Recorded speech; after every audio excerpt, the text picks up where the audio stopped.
என்னங்க பெரிய பணம் வேணுங்கிற அளவுக்கு பார்த்தாச்சு. அரசியலுக்கு வந்துதான் நான் பணம் சம்பாதிக்கணுமா என்ன? அதுக்கு கொஞ்சம் கூட அவசியமே இல்லை. எனக்கு எல்லாத்தையும் எல்லாமும் கொடுத்த உங்களுக்காக உழைக்கிறத தவிர எனக்கு வேற எந்த எண்ணமும் எந்த வேலையும் இல்லை. விஜய் அண்ணா, விஜய் தம்பி, விஜய் தம்பி, நம்ம விஜய்னு. என்னடா இந்த விஜய் தனியாளா இருப்பான்னு பார்த்தா எப்ப பாரு மக்கள் கடலாவே இருக்கிறானேன்ட்டு இந்த எதிரிகளுக்கு எல்லாம் தெரிஞ்சவன நம்மளை பத்தி கண்ணாபின்னான்னு பேச ஆரம்பிச்சிருக்கிறாங்க.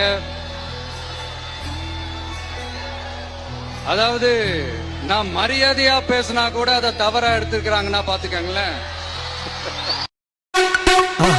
மறக்காம சர்ப்ரைஸ் பண்ணுங்க.